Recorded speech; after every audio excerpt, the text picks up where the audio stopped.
Halo, Dani Juhandi di sini, ketemu lagi di perkuliahan ekonomi sumber daya alam. Pada video kali ini, saya bakal jelasin tentang pengelolaan sumber daya alam yang tak dapat diperbaharui. Yang bakal saya jelasin dalam video kali ini ada 5 subpokok pembahasan. Yang pertama yaitu tentang teori pengambilan sumber daya alam secara optimal. Dan yang kedua yaitu tentang keadaan tingkat harga sumber daya alam. Dan yang ketiga tentang pola perkembangan produksi. Dan yang keempat yaitu tentang pengaruh persediaan sumber daya alam. Dan yang terakhir yaitu tentang ketidakpastian pengambilan sumber daya alam. Baik, yang pertama kita masuk kepada teori pengambilan sumber daya alam secara optimal.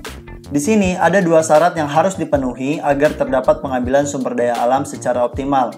Yang pertama itu syarat umum, di mana syarat umum ini berlaku pada produksi setiap barang yang berada dalam pasar persaingan sempurna agar dicapai suatu tingkat efisiensi yang optimum, di mana produsen mencapai keuntungan yang maksimal adalah harga barang yang dihasilkan harus sama dengan biaya produksi marginal untuk barang sumber daya alam karena memiliki biaya alternatif. Maka syarat umum itu harus diubah sebagai berikut, bahwa efisiensi optimum akan dicapai kalau harga barang sumber daya alam sama dengan biaya marginal ditambah dengan biaya alternatif.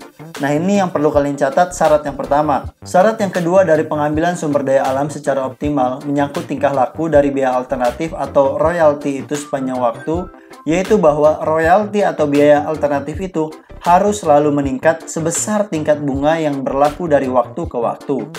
Atau dengan kata lain, kalau royalti itu dinyatakan pada harga sekarang atau istilahnya present value, maka ia tidak akan berubah sepanjang waktu. Nah, inilah 2 syarat agar pengambilan sumber daya alam itu secara optimal. Oke, semoga kalian bisa memahaminya 2 syarat ini. Berikutnya, sumber daya alam itu memberikan manfaat bersih yang sudah optimum. Jika dengan perubahan alokasi pengambilan itu pengelolaan tidak berada posisi yang lebih baik. Ini nih, berarti pengelolaan berada pada tingkat operasi yang efisien, yaitu pada keadaan Pareto optimum. Berikutnya kita masuk kepada keadaan tingkat harga sumber daya alam. Sebenarnya yang lebih menarik perhatian adalah pola perubahan harga barang sumber daya alam dan produksinya, bukan pola perubahan royalti. Sebelumnya saya jelasin dulu apa yang dimaksud dengan royalti di sini. Royalti merupakan perubahan antara tingkat harga yang konsumen bersedia bayar dan biaya produksi, maka harga akan terus meningkat dengan laju setinggi tingkat bunga. Nah, itulah pengertian dari royalti. Berikutnya kita masuk kepada pola perubahan royalti. Kita telah melihat bahwa pola perubahan royalti agar tercapai pengambilan sumber daya alam yang dapat memberikan manfaat sosial bersih yang optimum, yaitu royalti harus meningkat dengan laju sebesar tingkat bunga. Tetapi harga barang sumber daya alam ini tidak mungkin akan naik tanpa batas, karena akan muncul barang-barang pengganti yang relatif lebih murah harganya. Jadi pasti akan ada batas harga yang ditunjukkan oleh harga barang-barang substitusi. Oke, berikutnya kita masuk kepada pola perkembangan produksi. Seperti pada umumnya kita ketahui, kalau faktor-faktor lain itu tetap, sedangkan harga barang meningkat, maka jumlah barang yang diminta akan berkurang. Tapi jika harga yang lebih tinggi itu diikuti juga dengan meningkatnya pendapatan atau adanya perbaikan teknologi, maka jumlah barang yang diminta akan tetap bertambah dan produksi tidak akan menurun. Namun bagaimanapun juga, produksi akan pasti berkurang dengan semakin habisnya sumber daya alam yang tersimpan di dalam bumi ini. Dan ini mempunyai dampak terhadap harga barang sumber daya alam yang bersangkutan. Sebaliknya dapat juga terjadi penemuan baru sehingga memungkinkan tidak segera habisnya sumber daya alam dan dampaknya terhadap harga barang sumber daya alam itu akan bersifat menurunkan harga. Oleh karena itu, ada 2 kekuatan yang bersifat tarik-menarik, yaitu antara pengambilan sumber daya alam dan penemuan baru sumber daya alam itu. Nah, itu terkait dengan perkembangan produksi sumber daya alam. Berikutnya kita masuk kepada pengaruh persediaan sumber daya alam. Pada materi sebelumnya, kita pernah menyinggung bagaimana pengaruh persediaan atau stok sumber daya alam terhadap biaya pengambilan dan harga barang sumber daya alam tersebut. Nah, pada pembicaraan di depan ini, kita menganggap bahwa besarnya persediaan sumber daya alam tidak mempengaruhi biaya pengambilan. Tetapi, sekarang kita menganggap bahwa besarnya persediaan sumber daya alam mempunyai pengaruh terhadap biaya pengambilan barang sumber daya alam itu. Persoalannya sekarang ialah bagaimana mengambil barang sumber daya alam itu agar dapat memaksimumkan manfaat sosial bersih sepanjang waktu. Nah, itu terkait dengan persediaan sumber daya alam. Berikutnya, hubungan biaya pengambilan dengan jumlah persediaan sumber daya alam.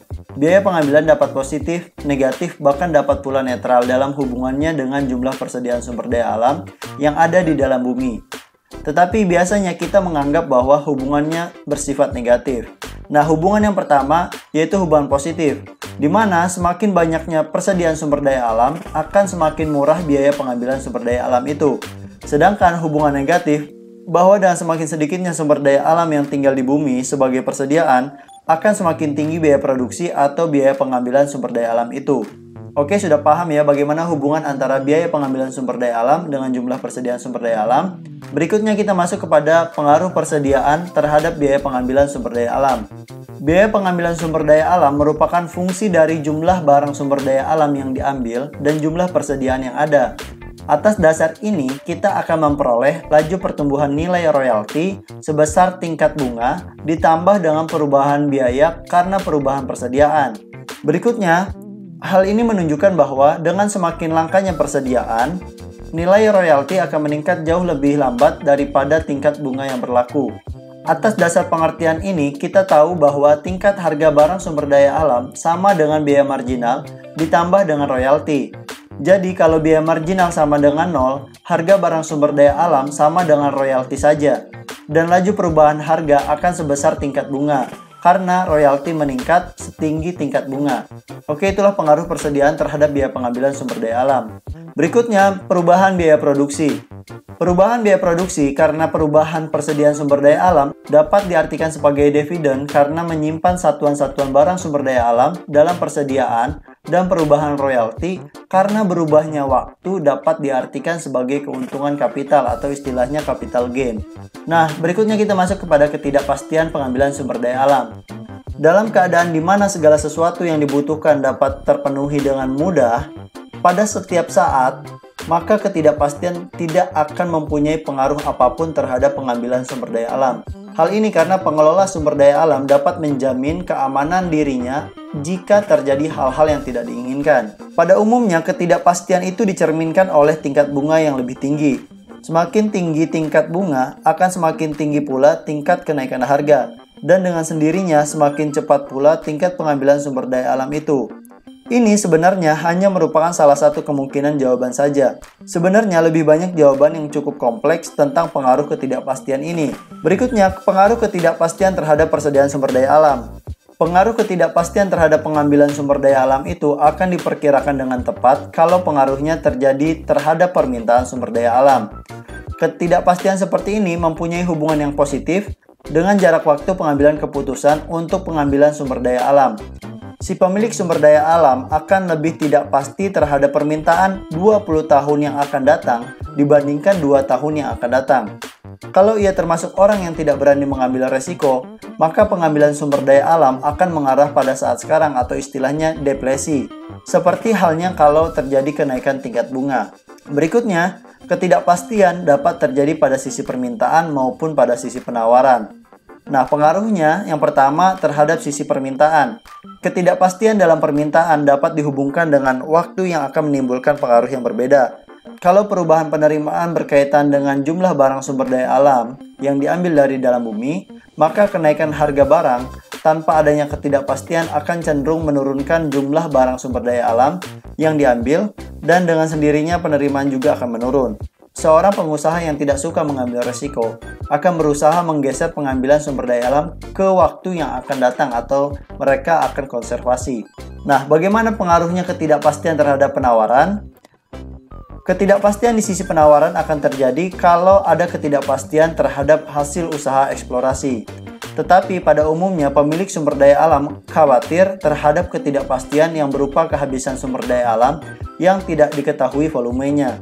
Intuisi kita mengatakan bahwa jika si pemilik itu bersifat tidak berani mengambil resiko, maka ia akan mengurangi pengambilan sumber daya alam atau konservasi untuk digunakan di masa yang akan datang.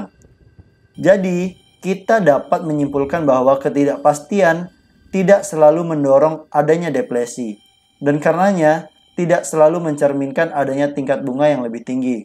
Baik, sampai di sini dulu penjelasan saya tentang pengelolaan sumber daya alam yang tak dapat diperbaharui. Kalau ada kesalahan saya mohon maaf. Thanks for watching and see you.